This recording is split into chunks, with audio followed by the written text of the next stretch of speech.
I'm going to switch gears a little bit to Urogyn FPMRS. I would like to invite Dr. Anita Chen to the podium. She's an assistant professor of obstetrics and gynecology here in Jacksonville.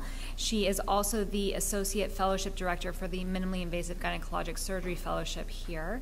Her clinical expertise and focus is on urinary and fecal incontinence, and she is going to be discussing with us pelvic organ prolapse for the general OBGYN.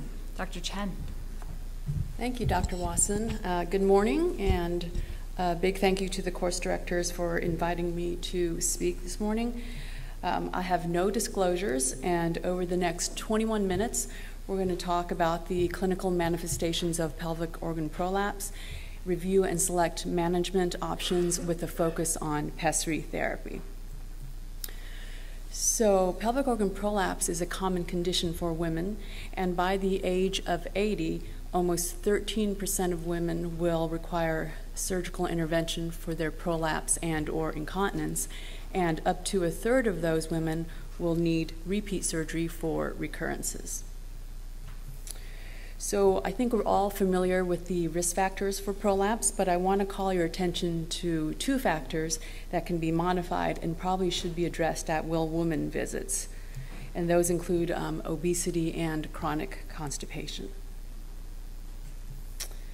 So when we're taking a history on somebody who presents with prolapse, we want to focus on the symptoms that are most bothersome for that patient.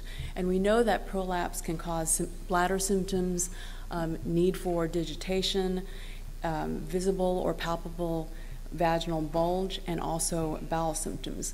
Of the four that I have listed here, what do you think, which symptom is the most specific for pelvic prolapse seen on exam? If you want to go ahead and use your audience response.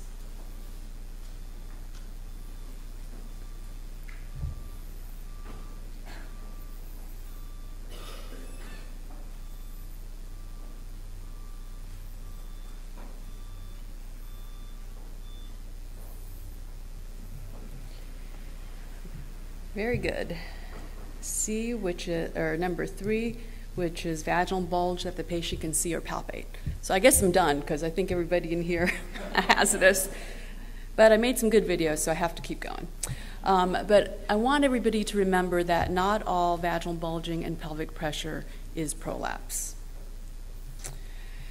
So pelvic organ support is an interaction of mechanisms of the pelvic floor muscles, which provide a tonic contraction to close the urogenital diaphragm, which gives support to the